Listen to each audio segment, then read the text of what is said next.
Hey, welcome to Modern Nurse Fest. My name is Emily Knife. I'm your host and CEO of the School of Modern Nursing. And today I have a very special guest with me, Sarah Gariba.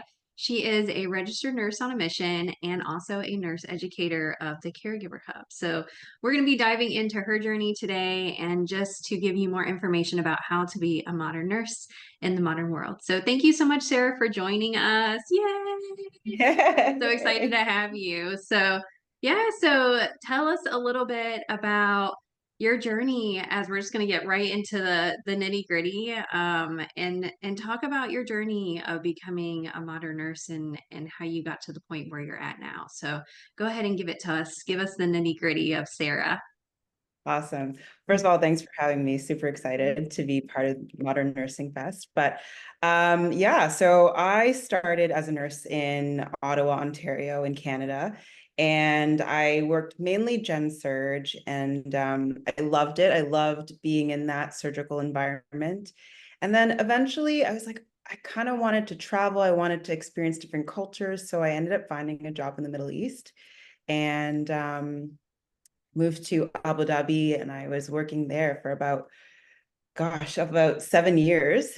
And within that, I went from respiratory to vascular to urology clinic to urodynamics specialist doing bladder function tests, and kind of tried a bunch of different areas in nursing. And I really did enjoy all of them to some extent. But as we kind of spoke at one time too, it got to a point where I was like, I love what I'm doing, but number one, I don't have time to actually talk to my patients. And that really started to irk me because I could tell there was more that was needed. Some people start opening up, and I genuinely didn't have the time or the capacity to allow for that connection, allow for that further investigation, self-inquiry, whatever it might be. So that kind of led me to coaching when I ended up in the pandemic and having a lot of time and doing a lot of work on myself. I decided to go into coaching and loved it. I did a coaching certification in life and health coaching. And then I ended up doing another certification in somatic therapy. I think we went to the Yeah, we same, went to the same school. which is lovely. I love them. And it only further cemented that I love nursing and I love what we as nurses have the ability to do, but there's so much more that can be done. So yeah, similar to what your mission is really just, I started grounding in on what can I do as a nurse to allow for more growth for patients. And that's where the Caregiver Hub came to mind, where I wanted to start coaching individual caregivers, and that only fueled the fire and led to so many other ideas, a ripple effect of things. So I feel like I've been talking forever, so cut me off whenever if you want, but that's me, I guess. Yeah. Wow. Yeah, Sarah, that's amazing. And, to say we have so much in common. And I know we were talking about that before through like the Embody Lab and Body School and somatics. And yeah, it's so important. And I love how you've created this hub for caregivers. And I know we've talked about it before, but it's not just nurses. So tell us a little bit more about really what the Caregiver Hub is, because when I first heard it, I was like, yay for nurses. But then you were like, no, it's actually like, and you blew my mind. So go ahead and just blow our listeners' minds on what really the Caregiver Hub is, because it's so much more than what the word just means. So tell us a little bit more about the Caregiver Hub. So it initially started as just for nurses because, you start Yeah. close to home, and being a nurse, I saw the need there. But the more I started looking into other areas within healthcare and within just a service community, I realized there were gaps. And for me, when I think of the word caregiver, I've tried to start expanding the definition and allowing that to include people who are giving of themselves in a professional capacity, for their work. I consider that teachers, I consider that physiotherapists, I consider, for example, one that really touched my heart was security guards. Um, I worked as a nurse with my nursing students at a psychiatric hospital, and the security guards there were just brilliant. They were such beautiful people. And you start talking to them, you spend days with them, and they tell you about their life and their story. And, some of them had, careers in other countries that were maybe a lot more glamorous, but at this point, they're giving of themselves whenever we as nurses needed them, or the doctors or nutritionists needed them, because patients might need that extra attention or might be a little aggressive. They were there, and nobody really recognized them. Nobody was there to really give them the pat on the back that, like, you know what, you're doing great and we appreciate you. So it became my mission to really start asking people who are in these positions, okay, not only let them know we appreciate them, but also start wondering, how do they care for themselves? What does care look like to them? What areas in their life do they need nurturing in? Like, where do you feel you need to be nurtured, or what parts of your life could we help you grow or give to? And that's kind of how the Caregiver Hub developed as more than just nurses. So yeah. Nice. Yeah, that's so important. And I love how you bring up security guards because working in psychiatric mental health in that arena, you have to have security, and they are so often forgotten. They come in, they help so much with patients, de-escalating and things like that, and then all of a sudden they're gone and they're back to their their station, right? And they're such angels in disguise sometimes, because I've had so many accounts where we needed security and they were right there to help us along with us, and they didn't even bat an eye. They just did what they needed to do and they were so helpful. So, just touching on the caregiver part, it's not just nurses, it's the respiratory therapist, it's the physical therapist, the occupational therapist, it's the CNAs, it's the housekeeping, it's like Big. I love it's them. everybody. Yes, God bless them. Like, housekeeping. it's great. Yeah. Yeah, yeah.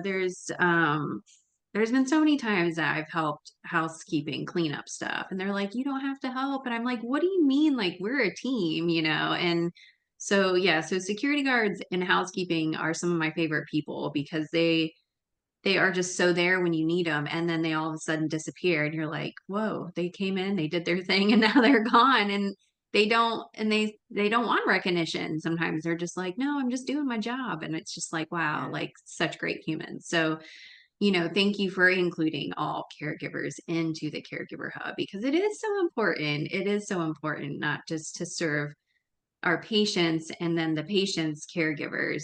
It's everybody in the hospital. It really is, even Yes. including the parking attendant, that has to help somebody get out of the parking garage because they're so frustrated. They spent buku hours at the hospital, right? They have to help calm that person down so they can get through the parking garage. I mean, it's like, it's such a ripple effect, it really does go down so deep with caregiving. So thank you so much for creating this wonderful space.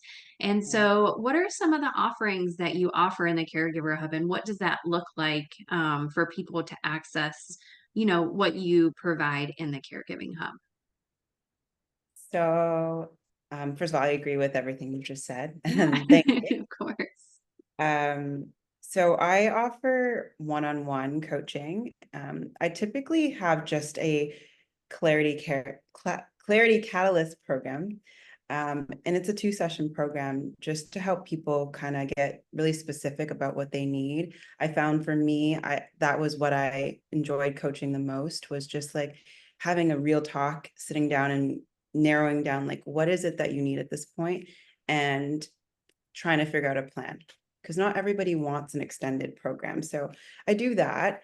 I also have courses and on like self-care, self-awareness, emotional intelligence, interprofessional communication. And my newest venture, which is like the creme of the crop for me as the moment, because I'm currently in these situations and I see how things can really unfold and how this can benefit, is working with people who might be working in an environment. So they might be coming from a different country and they might be working in environments where English isn't their first language. So, or their culture is just completely different. So it doesn't even matter if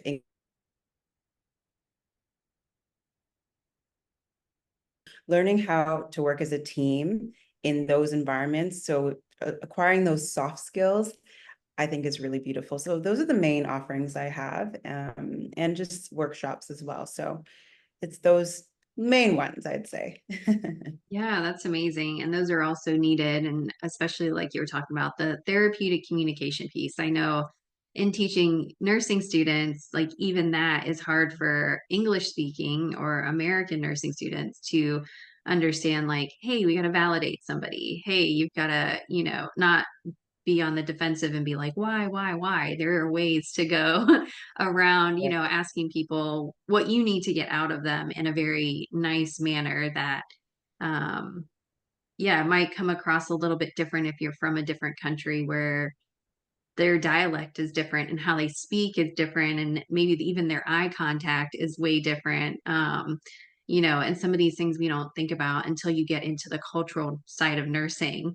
Mm. So speaking about the cultural side, how was it going from a different country to another country and working as a nurse somewhere totally foreign to you?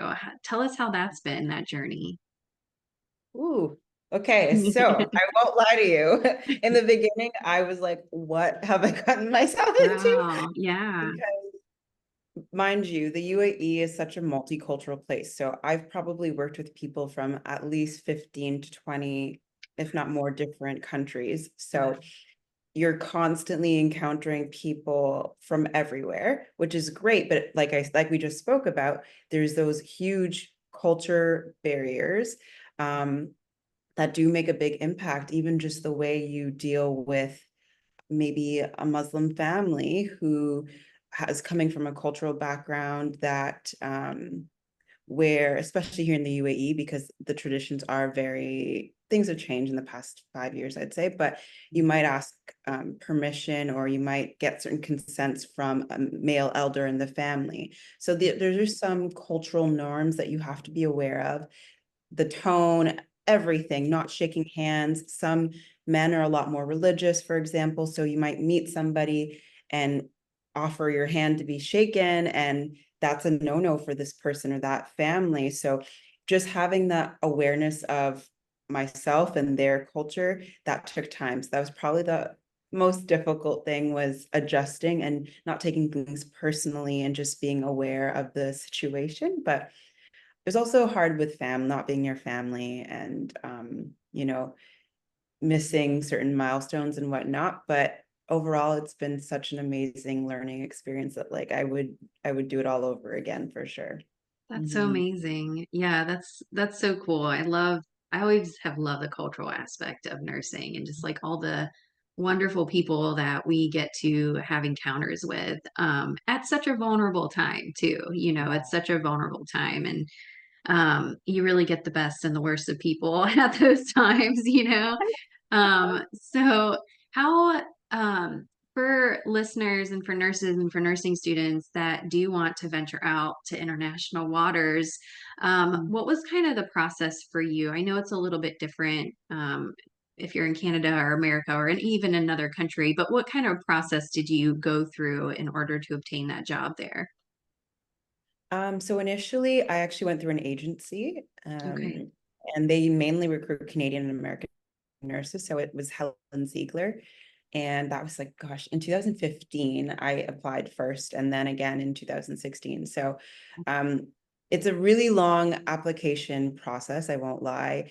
You have to fill out all the forms. You have to have your bachelor degree attested to make sure it's accurate and it's actually you. You have Yeah. to do a skills checklist to make sure your skills are up to par to what they're requiring, and then um, lots of negotiation. So Mm. the agency did help quite a bit to organize those things. Mhm. Uh, and that's kind of how the ball got rolling. And then once you're in the country, it's easier to move around. But for example, here in the Middle East, or at least in the UAE, you need a visa. So there are local people here, but even if I've lived here for 10 years, I'll never be a resident. Like I can never apply for a permanent residency. So that comes with its own I don't want to say issues, but its own loopholes you have to jump through. So you will need to have your residency is attached to your job. So if your job visa is for 3 years, then you're here in the country for 3 years until you find another job. So there's those little bits to be mindful of. It might not be the same as Canada or the States where you can actually apply and set up a life here and be a citizen. It doesn't really work like that here. Yeah. Same with Wow. Saudi Arabia. Mm, Wow. Yeah, that's really interesting. Yeah, I yeah. think that is something to be, to me, very mindful of because you don't want it expiring and then being stuck in a country and then you get booted or whatever, whatever happens with that whole situation. Yeah.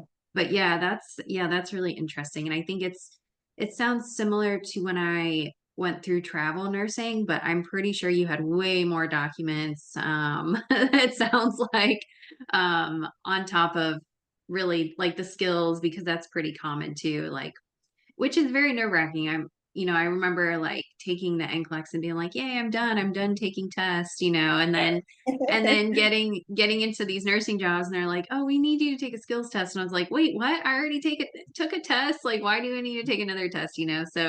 Um, but yeah, so yeah, all of the paperwork, and even when I transferred from Ohio to Georgia, it's just the paperwork. It's like the never-ending paperwork, but you have to do it, and it has to get done. So that's really cool. That's really cool. And I hope that some of our listeners take note and know that there are jobs internationally that you So can many. We travel. want you.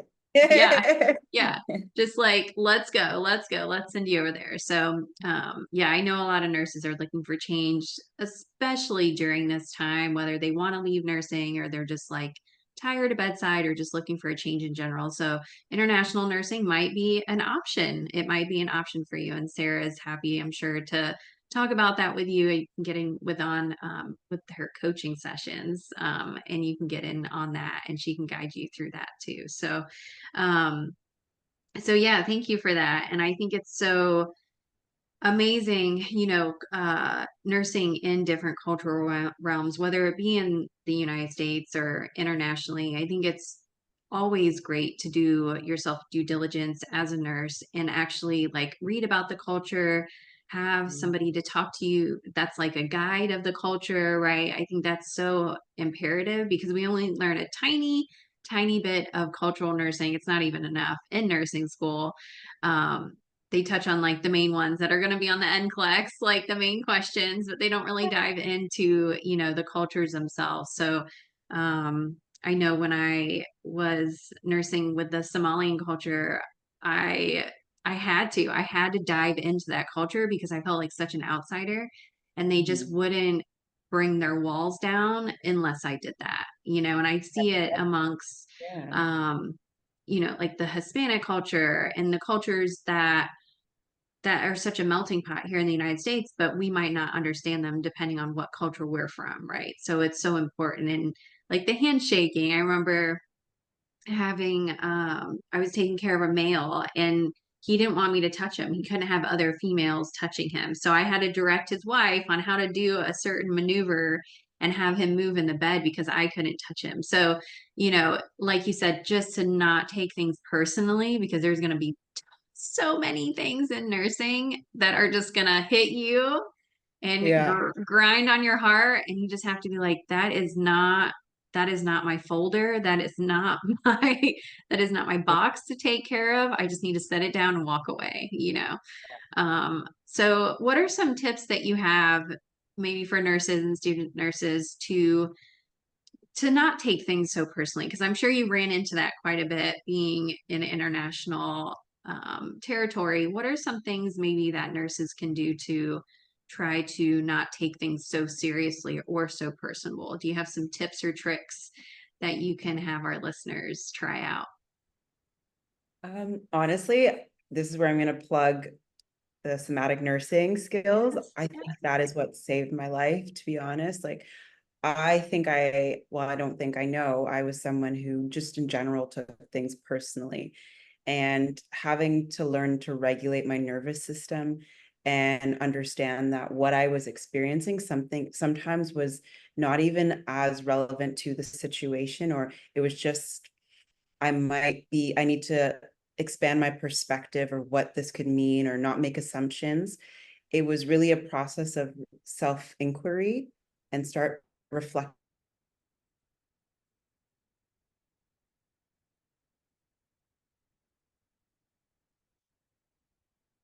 these situations from different perspectives. Because when we slow down and ask ourselves, or even just write down what happened, sometimes it's enough to just give us a third eye view on what was happening. And there's certain tools you can use that ask you, okay, if you had an altercation or a situation with the physician, for example, you saw it this way, how would they have seen it from their perspective? And sometimes it's not always fun to think about it that way.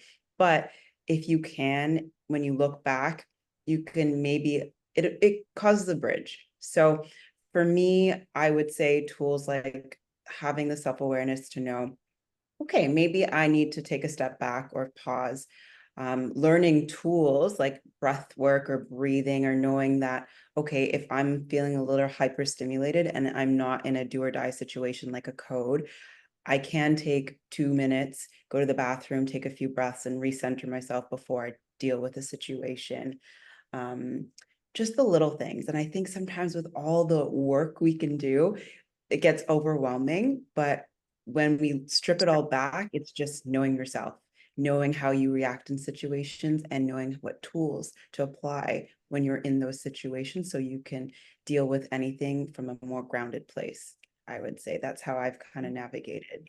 Yeah, yeah, I love that. Yeah, so somatics is so important. And like you said, just coming from a more analytical place in the mind rather than that emotional place, which can so often get to us, especially in nursing. We're like running on these highs and lows all day, and that can really mess with your nervous system, and make you more vulnerable to being um, more, let's see, how can I say this?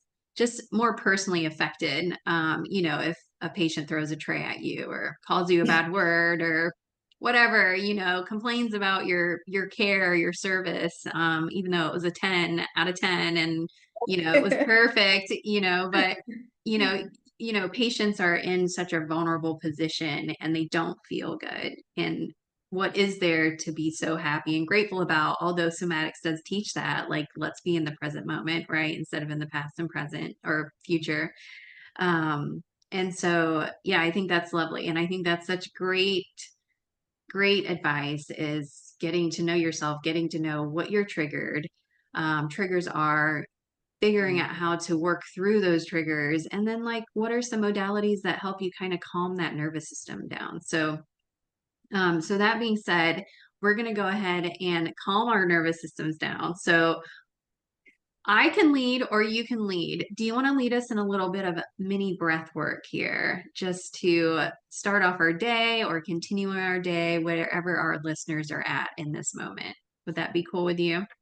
Yeah, sure. I really like doing like the progressive muscle relaxation and like just adding a few breaths into that. So I can definitely do that. Yeah, let's do it. All right, putting you on the spot here. Let's go I know. for I some was like, somatic, hey, Emily, no some pressure. somatic, right? Little Somatic sweat here. practice. All right, let's go ahead. So, if you're listening, if you're driving, go ahead. You can listen. You can also go through this, but please make sure you're keeping the eyes on the road.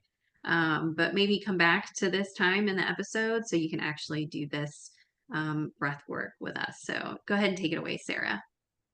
Okay. So I would just ask everybody to who's joining and listening to get into a comfortable position. It could be laying down for you, it could be sitting down, and just find something or a place that makes you feel comfortable. Okay. Once you've settled, close your eyes and just allow your body to just sink, allow your body to relax. With that relaxation, I just want to send you some good energy and get you to just picture a white light or glistening light around you, surrounding you with calming energy, allowing your body to just settle and relax. Soak that in. This is your time to let go. Now, let's just start by bringing awareness to your face. Let's start with any tension that there might be in your jaw or your nose or your eyebrows. Start by slowly relaxing your eyes, your cheeks, and your jaw. Now, let's move down to your shoulders. Take an inventory of where your shoulders are right now. Are they tense? Are they up near your ears, or are they relaxed? Wherever they are, just allow yourself to quickly lift your shoulders up and tense them. Take a deep breath in, and now release. Let your body settle into this new, beautiful state of relaxation. We're now going to move to a little bit lower, a little bit to your stomach. And I'd love you to put your hand on your stomach. Allow yourself to feel the natural rhythm of breath going in and out. Does your stomach move at all? Be curious of how your natural pattern of breathing allows air to flow in and out of your lungs, and if that actually affects your stomach movement. Take a deep breath in and notice with that big breath, is your hand moving? Is your belly expanding? Hold that breath. And now big exhale.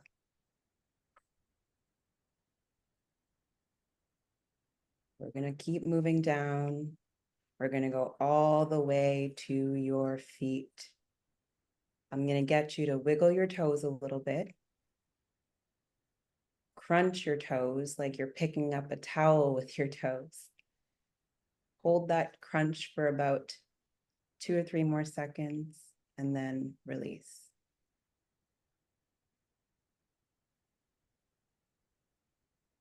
Now, after slowly tensing and relaxing your body, just allow yourself a few seconds to have awareness.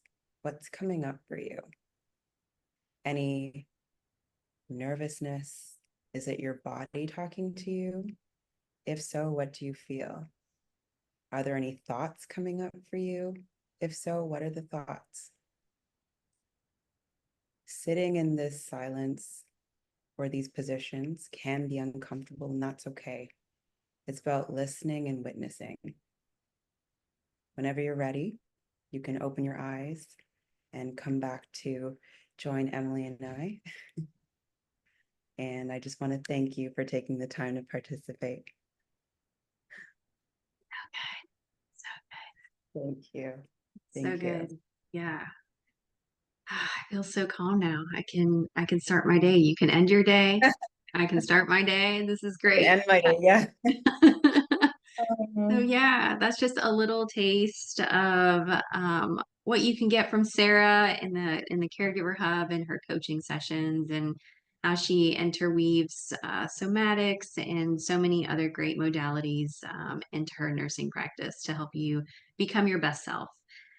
So thank you so much. I want to thank you, Sarah, for taking the time across the waters to join us on the International Modern Nurse Podcast. I'll just throw that out there. International. so, so yeah. So that being said, so Sarah is joining us for Modern Nurse Fest in October. She will be on Saturday at 12 p.m. Eastern Standard Time. And she will be talking about all things the Caregiver Hub, self-care, her journey, and how you can be a modern nurse just like her. So thanks again, Sarah, for joining us. Any last words or anything else you wanted to add today? Yeah, I just want to appreciate you because I love what you're doing. I think what you're doing is beautiful and so needed. And I remember when I first reached out to you, I was just like, the energy felt good. And I just automatically was like, this is what I was looking for before I started my roundabout journey. I tried coaching in one way, then I did somatics, then I started my own company. And I think what you're doing by having a platform for nurses to come and journey through this together is so perfect. Bring us, and I can't wait to see what manifests from all of this, honestly. Yes, awesome. Well, thank you so much, Sarah. Thank you so much for that, for those kind words. It's so important to validate each other, especially in this online space of entrepreneurship. So important. So thank you. A little tear to my eye. So I will keep on going. I will keep on going and doing what I can. So thank you so much for joining us.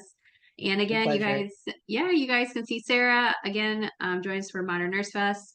The ticket link will be below, as well as Sarah's contact information, so you can get a hold of her and take any of her wonderful courses and classes that she has coming up. So thanks so much, Sarah. You have an awesome day, and we'll see you at Modern Nurse Fest. Yay, see you soon. Okay, bye.